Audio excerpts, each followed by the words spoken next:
지고 있어요. 이제 이런 고민들이 있었어요. 그래서 아마 그런 고민들이 초대기지게 좀 가득한 상태가 아닐까 생각했는데 답변이 되었으리라고 생각이 됩니다. 그리고 참고로 네. 오후에 욕구 강의가 있는데 거기서 아마 그런 주제 다루는 걸 알고 있습니다. 혹시 사모님 강의 지금 맞아요. 네. 그러면 김도현 선생님께 제가 좀 송곳 질문 하나 드려볼게요. 김도현 선생님. 선생님께서 강의 말미에 내가 수업에 있어서 효율성을 생각하고 있더라. 그게 마치 교사로서의 좀 고민처럼 들렸거든요. 네. 그런데 뒤를 이어서 우리 김차명 선생님께서는 효율적인 자료를 개발해서 저희들에게 제공을 해주는 일을 하고 계셨어요. 날카로운 질문 들어갑니다. 김차명 선생님 강의를 어떻게 들으셨는지 또 효율적인 자료 제공된 것에 대해서 사용하는 교사들에 대해서 어찌 생각해요? 사실 저희 학교는 역사 수업 자료 선생님 자료로 5학년 전체 진행하고 있거든요. 사실은 근데 선생님 강의에서는 약간 고민처럼 들렸어요. 네. 그래서 어찌 생각하시는지 좀 듣고 싶습니다.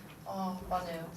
저도 들으면서 너무 재밌는 거예요. 이 네분 선생님께서 강의해주신 내용이 너무 재밌고 너무 공감이 되는 거예요. 특히 저는 김차명 선생님께서 그 부분 얘기하실 때 가장 크게 웃었거든요.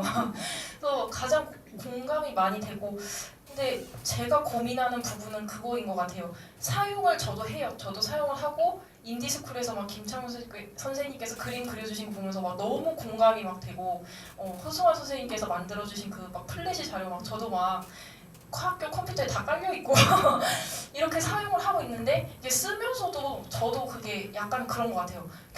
이제 교대에서는 이렇게 배우잖아요. 교사는 뭔가 희생을 해야 되고 학생들에게 뭐 무한한 어떤 시간적인 투입과 어떤 정신적인 투입, 막 어떤 노력을 계속 끊임없이 투입해야 되는 거를 이제 교육을 받고 나왔는데 정말 그렇게 해보니까 너무 힘들고 살이 빠지고 한약을 먹고 이렇게 막 침을 맞고 이런 저 자신을 보면서 좀 그런 고민을 하게 되는데 사실 그냥 제가 지금 그렇게 경력이 많진 않지만 제 나름대로 생각하는 거는 그거인 것 같아요. 내 나름의 이제 철학이랑 만약에 그게 일치가 된다면 그리고 실제 내가 하고 있는 그 아까도 말씀드렸지만 현실 속의 수업에서 이게 정말 도움이 된다면 사용하는 게 맞지 않을까? 라고 이제 저 나름대로는 이제 그런 답을 가지고 있는데 또 이제 선배 선생님들께서는 또 어떻게 생각하고 계실지 모르겠는데 일단 제가 찾은 답은 그게 아닐까. 내가 생각하는 방향이랑 어떤 철학과 맞는다면 사용하는 게 좋지 않을까라고 저는 이제 생각하고 있습니다. 네, 그럼 김차명 선생님 질문 드릴게요. 좀 실질적인 질문 하나 먼저 드려도 될까요? 좀 전에 강의하시다가 수업 콘텐츠 개발이 필요하다 라고 할 때는 제작도 해주시는 것처럼 제가 들었는데 맞나요, 선생님? 네네 맞습니다. 그래요? 그러면은 선생님께 어떻게 부탁을 드리면 될까요? 네. 개인 메시지로 보내주시면 저 말고 저희 멤버들이 만들어 드릴 것 같아요. 네. 그래서 뒤에 어떻게 좀 연락처를 저희들 알겠습니다. 그 청년스쿨 그 플러스 친구 해놓으시면요 채팅할 수 있어요. 그러면 제가 바로 다 봅니다. 네. 그리고 교육 콘텐츠 그 자료 말씀해 주셨는데 저희가 드리는 교육 콘텐츠는 그냥 무조건 쓰셔도 됩니다. 네, 별로 고민 안 하셔도 돼요. 이미 임상 실험을 충분히 마쳤기 때문에 그러는데 선생님 말씀하시는 것도 저도 완전히 동감을 합니다. 가끔씩 제가 인디스쿨 이야기를 하다 보면 그렇게 질문하시는 분이 많아요. 인디스쿨 때문에 선생님들이 생각 없이 자료를 다운로드해서 그것 가지고만 가르친다 그런 얘기를 하시는 분이 있는데 대부분 그런 말씀하시는 분들 보면 대부분 교장교감 선생님들이 많아요. 네, 대부분 그런 말씀하시는데 그런 것들은 어떻게 보면 교사들 전문성을 좀 무시하는 말인 것 같아요. 어떤 선생님도 인디스쿨에 있는 자료 그대로 다운로드 받아서 열어서 쓰시는 분 바로 없거든요. 항상 수업하기 전에 다운로드 받아서 이게 우리 반 애들한테 보여줬을 때 괜찮겠다, 애들 재밌어 하겠다 이럴 경우에는 취사 분별하지. 또 인디스쿨 같은 가장 장점은 어떤 거예요? 내가 자료를 다운로드 받은 다음에 거기에 조금 더 수정하고 덧붙여서 다시 재업로드하면 또 다른 사람이 받아서 내려서 또 수정하고 그렇게 하는 장점이 있으니까 선생님들 전문성을 저는 믿습니다. 네. 감사합니다. 그러면 다음 질문 한번 넘어가 볼게요. 이거는 교육과 이제 들으시고 내가 답해야 될 것 같다 하면 마이크를 잡아주세요. 교육과정 재구성을 했을 때 학기 내 단원 구성 변경이 가능하다고 해서 했는데 학년에서 다르게 진행되면 민원의 소지가 있다고 해요. 이런 부분들은 어떻게 해결할 수 있을까요? 네. 민원 이런 거 많이 옵니다. 교육과정에서. 저는 이제 교육과정을 전공하긴 했는데요.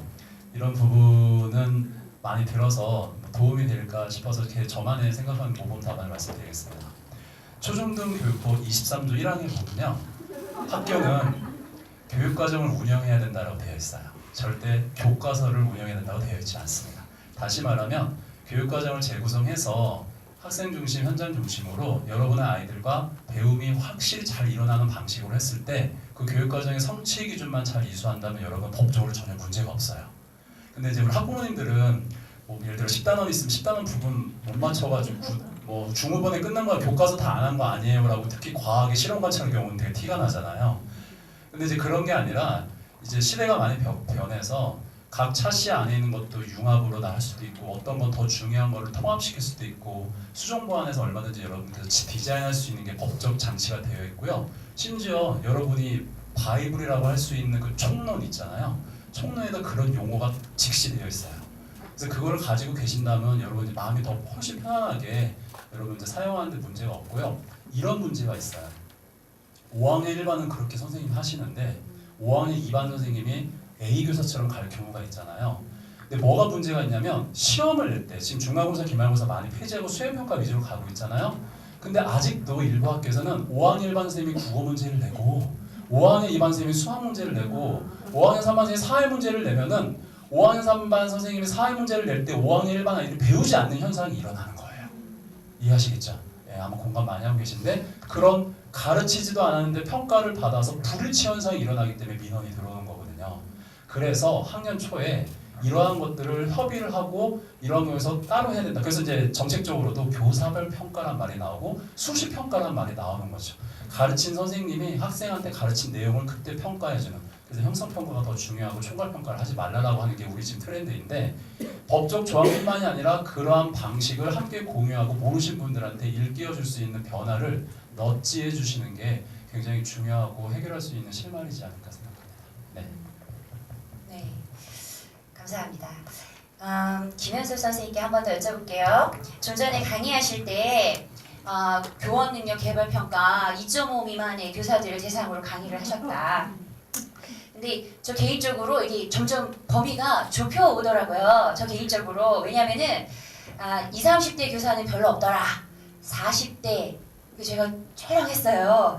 40대, 50대가 많더라. 그다음에 연구부장, 교무부장이 거기 껴있더라. 이제 이런 말씀을 하셨거든요.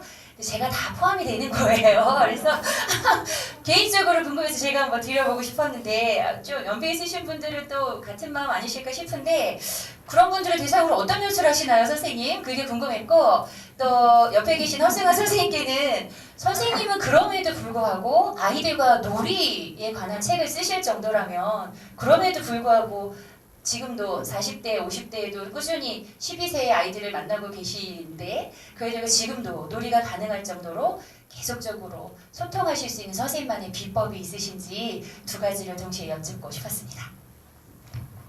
예, 저도 이제 교원능력 개발평가 대상자 선생님들 연수를 가면서 과연 어떤 분인가 되게 궁금함이 좀 있었어요. 근데 막상 아까 제가 강의에서 말씀드린 것처럼 그러면서 제가 기대한 거랑 너무 달랐기 때문에 한 분 한 분 인터뷰하면서 왜 여기에 오시게 됐는지 그리고 수업의 고민이 무엇인지에 대해서 이야기를 나누면서 이런 힘듦과 아픔이 있었구나라는 것들을 느꼈는데 그러면서 이제 갔다 오면서 왜 그랬을까를 이제 보면 사실 20대 때, 30대 때는 1순위가 수업이고 2순위가 생활지도고 3순위가 행정이잖아요. 교사의 3대 업무로 따진다고 했을 때 특히 저경 때는 수업 준비를 안 하면 수업을 할 수 없으니까 생존 차원에서라도 이제 수업 준비를 할 수밖에 없는데 교직 5년차, 10년차가 되면 30대로 넘어가면 이제 수업 준비를 안 해도 수업이 될 만큼의 역량이 길러지다 보니까 이제 1순위가 생활지도, 2순위가 수업, 3순위가 이제 행정이 되다가 교직 경력 한 10년이 넘어가고 15년이 넘어가면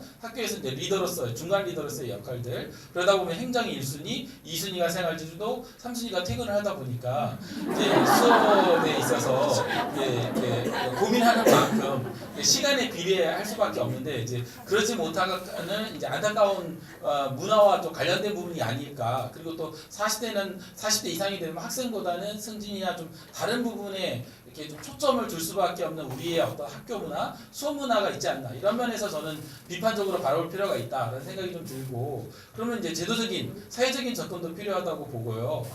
그리고 두 번째는 교사 개인 차원에서도 저는 수업에 대한 그런 것들을 나눌 수 있는 그런 기회. 그래서 저는 수업 공동체, 교사학습 공동체가 중요하다는 생각이 들고 또 최근 들어서는 교육청 차원에서 생애 주기별 연수를 하잖아요. 그래서 40대, 50대 선생님만 따로 이렇게 좀 집중적으로 수업에 대한 고민을 나눌 수 있는 자리. 근데 저는 그거 되게 의미 있다고 보거든요.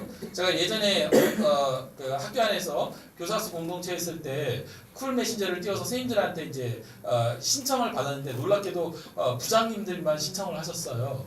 난감해가지고 왜냐면 보통 하면 옛날 같으면은 20, 30대 젊은 선생님들이 많이 신청했는데 그러지 않고 40, 50대 부장님만 신청을 하셔서 처음에는 약간 어떻게 이걸 해야 될까 낯설었는데 막상 이제 수업에 대해서 나눌 때 책을 읽고 또 수업과 관련된 동영상을 보고 고민을 나누는데 오히려 더 깊은 얘기들이 나오는 거예요. 왜냐면은 오히려 더 저경력 선생님이 있으면 고경력 선생님 입장에서 얘기하기가 좀 뭐한데 나도 힘들어 이렇게 얘기하기가 쉽지가 않은데 오히려 더 비슷한 나이 또래고 경험이 많으신 분이니까 진짜 자기 얘기를 꺼내기 시작을 하더라고요. 그러면서 오히려 깊이 있는 나눔, 서로의 어떤 과정을 통해서 피드백의 과정을 통해서 함께 성장했던 경험들이 있거든요. 그런 면에서 좀 그거에 맞는 공간, 수업에 대해서 공간을 좀 만드는 것들이 좀 필요하지 않을까 그런 생각들을 갖고 있습니다. 네, 저희 지금 50대에도 아이들하고 놀이를 한다고 하는 얘기셨는데 저는 제가 좀 잘하는 게 하나 있어요. 뭐냐면 처음 발령 났을 때 우리 반 아이랑 아주 안 좋은 일이 있었어요. 저는 처음 발령 났을 때부터 좀 성질이 좀 과격해가지고 3일 동안 교실을 나간 적도 있고요. 나중에 교장 선생님한테 학부모님이 신고해서 교실을 끌려 들어오면서 그렇게 아이들하고 헤어졌어요. 처음 헤어진 아이를 4년 만에 길거리에서 우연히 만났는데 저는 다 잊어버렸거든요. 원래 가해자는 잊어버려요. 근데 아이가 선생님 지금도 그렇게 애들 때리고 괴롭히냐고 하더라고요. 그게 굉장한 상처였어요. 지금 그런 일 없는 것처럼 안 때린 것 같은 표정으로 앉아 계신 분들이 좀 계신데요. 2회차 나오기 전 얘기예요. 그때 얘기이기 때문에 그런 상태에서 제가 굉장히 아이의 얘기를 듣고 좀 충격을 받았고 그때부터 오후에는 좀 그 얘기를 좀 하려고 하는데 놀이를 처음 만나게 됐고 그리고 그러면서 저는 또 우리 반 모든 일들은 되게 이제 우연히 편승하는 것 같아요. 계획적이었던 건 아니었고 우리 반 아이가 선생님은 일기도 안 쓰면서 왜 우리 반 가지고 일기 쓰라고 하냐고 막 덤벼드는 상황이 벌어져서 그럼 선생님도 쓰면 될 거 아니냐고 하면서 썼던 일기가 선생님 지금도 저는 하루도 안 빼고 수업 일기를 써왔거든요. 하루도 안 빼고 지금은 쉬는 중인데도 강의 일기를 써요. 강의 갔다 오면은 이걸 쓰는 이게 저한테는 굉장한 도움이 되더라고요. 왜냐면 저는 밴드를 2가지를 운영하는데 선생님께 권하고 싶진 않아요. 오욱한 교수님이 쓴 그 교사 전문성에 보면 나는 사명감에 불타는 교사가 싫다. 왜냐하면 사명감에 불타는 교사가 전역이 되면 모든 교사는 자기 희생을 담보로 해야 되니까 라고 생각하거든요. 그래서 저한테는 오래된 습관 같은 거예요. 일주일에 한 번 일기를 쓰다가 그게 저한테 좋았으니까